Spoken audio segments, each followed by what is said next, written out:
أعوذ بالله من الشيطان الرجيم.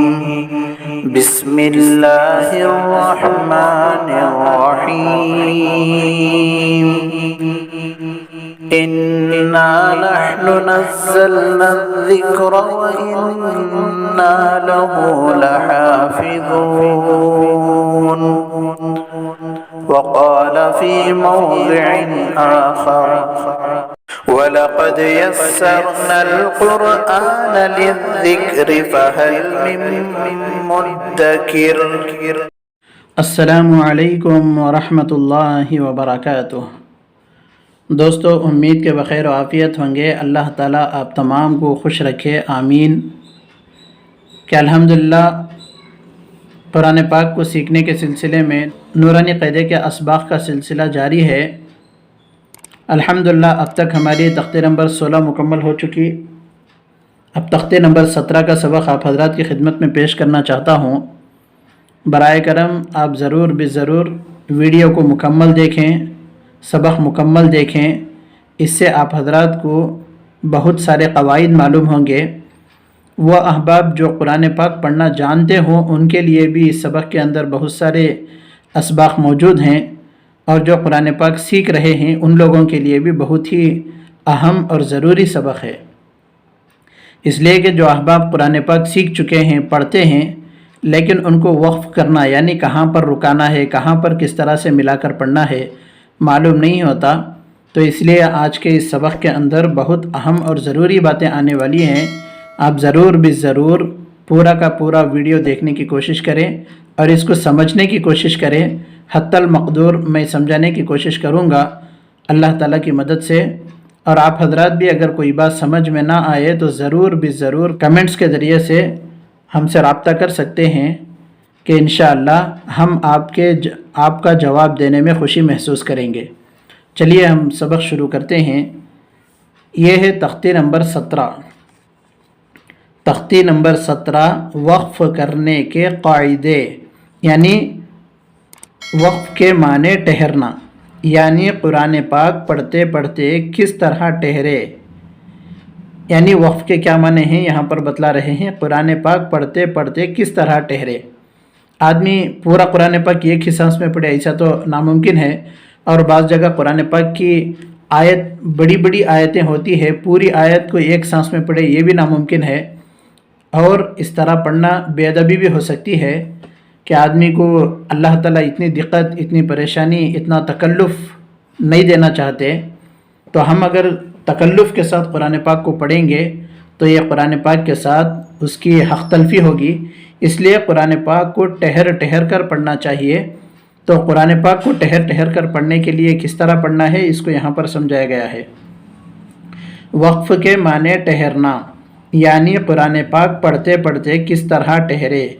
ایسے گول نشان کو آیت کہتے ہیں۔ قرآن پاک کے اندر جگہ جگہ اس طرح سے گول نشان بنا ہوا رہتا ہے، اس کو آیت کہتے ہیں۔ نمبر 1، یہاں پر 3 باتیں سمجھنے کی ہیں۔ زبر زیر پیش، 2 زیر 2 پیش، کھڑی زیر الٹا پیش۔ زبر زیر پیش یہ تینوں جو ہے سنگل زبر زیر پیش ہیں۔ 2 زیر 2 پیش، یہاں پر 2 زبر کا تذکرہ نہیں ہے، اس کو اچھی طرح سے سمجھنے کی اور یاد رکھنے کی ضرورت ہے۔ 2 زیر 2 پیش، کھڑی زیر الٹا پیش، کھڑا زبر کا بھی تذکرہ نہیں ہے۔ 2 زبر اور کھڑا زبر ان دونوں کا تذکرہ یہاں پر نہیں ہے، اس کا قاعدہ آگے آنے والا ہے۔ 2 زیر 2 پیش، کھڑی زیر الٹا پیش پر وقف کرنا ہو تو آخری حرف پر جزم دے کر سانس توڑے۔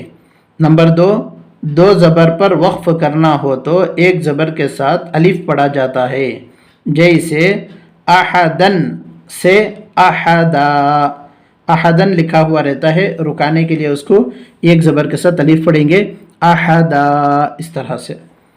نمبر 3 گول تا پر وقف کرنا ہو تو گول تا ہائے ساکنہ بن جاتی ہے، جیسے جاریتن سے جاریہ، یہ تا تھی، وقف کرنے کی وجہ سے تا ہا میں بدل گئی۔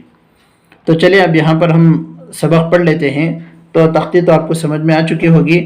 آخری حرف پر جہاں پر ہم رکا رہے ہیں، چاہے آیت پر رکائیں یا آیت کے درمیان میں رکائیں، اگر زبر زیر پیش، دو زیر دو پیش، کھڑی زیر الٹا پیش آیا ہو تو وہاں پر جزم دے کر سانس چھوڑیں گے۔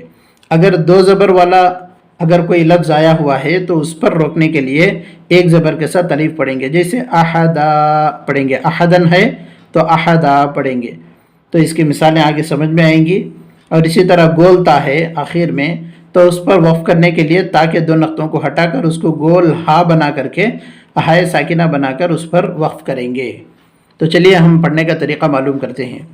اعوذ باللہ من الشیطان الرجیم، بسم اللہ الرحمن الرحیم، الحمد للہ رب العالمین، ایاک نعبد و ایاک نستعین، قل هو اللہ احد، ان مع العسر یسرا، فیہا عین جاریہ، تسقى من عین آنیہ، لا تسمع فیہا لاغیہ، ولیال عشر، من اوتی کتابہ بیمینہ، لا شریک لہ۔ تو دوستو یہاں پر ہجے تو وہی ہیں جو پچھلے اسباق میں آئے تھے، اسی طرح سے ہجے کرنا ہے۔ یہاں پر کوئی نئی شکل نہیں ہے، تو حروف قمری، حروف شمسی سب کچھ آپ سمجھ چکے ہیں۔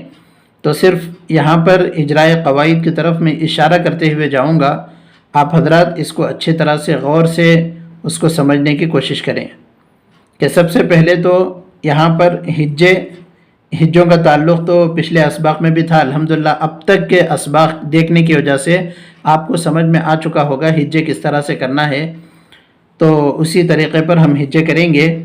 لیکن یہاں پر ایک اور نئی بات ہے، اس کو میں آپ کو بتاتا چلوں گا۔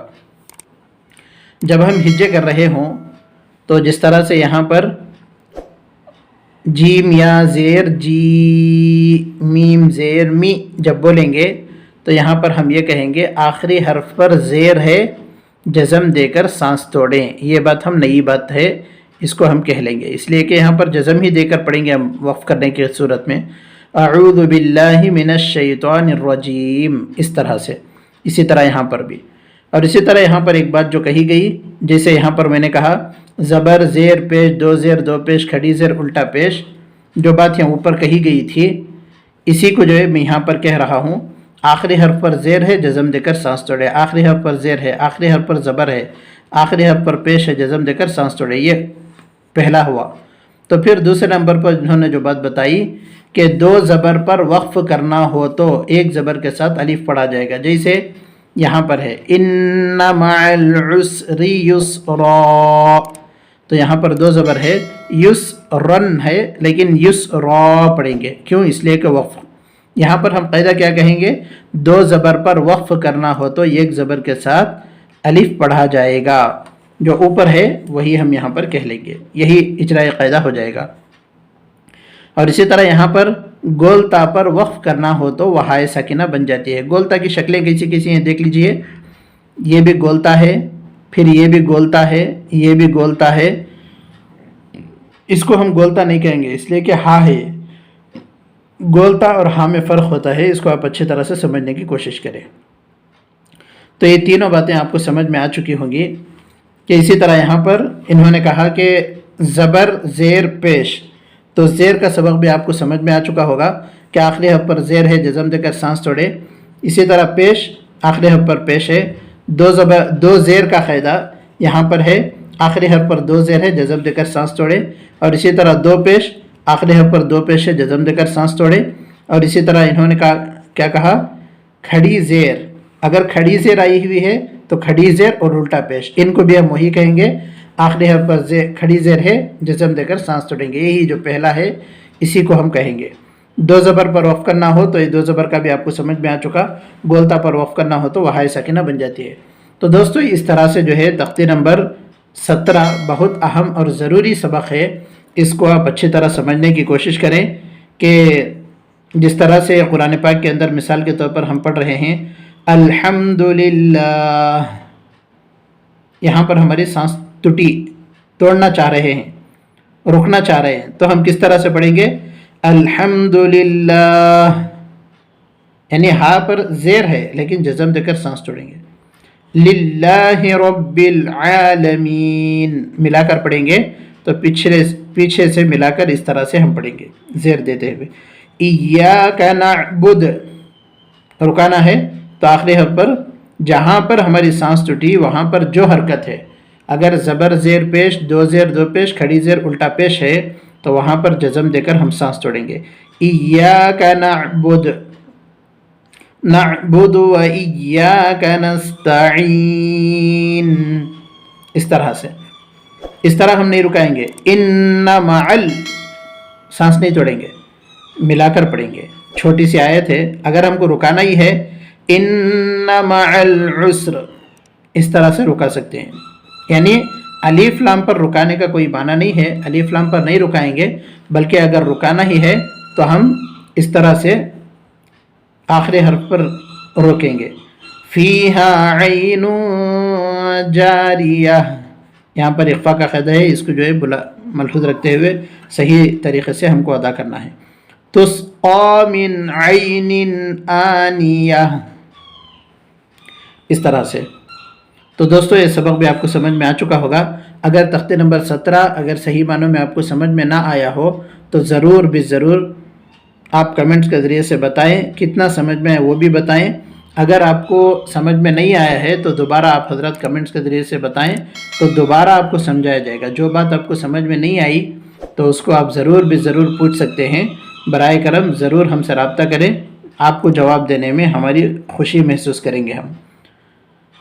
امید کہ آپ کو سبق سمجھ میں آ چکا ہوگا۔ اللہ تعالیٰ سے دعا ہے کہ اللہ تعالیٰ آپ تمام کی محنتوں کو قبول فرمائے، اور اسی طرح دوستو ہمارے چینل پر اگر آپ نئے ہیں تو برائے کرم ضرور بھی ضرور سبسکرائب کریں، اپنے دوست و احباب میں بھی سبسکرائب کرانے کی کوشش کریں تاکہ ان کو بھی قرآن پاک کے اسباق ان کو پہنچتے رہیں۔ اسی طرح ہمارا سبق کا سلسلہ جاری رہے گا۔ جب نورانی قاعدہ مکمل ہوگا تو انشاءاللہ ہم اسی چینل پر قرآن پاک بھی ہم شروع کریں گے۔ ضرور بھی ضرور اسباق کو دیکھ کر یاد کرنے کی کوشش کریں، انشاءاللہ بہت بڑا فائدہ ہوگا۔ السلام علیکم ورحمۃ اللہ وبرکاتہ۔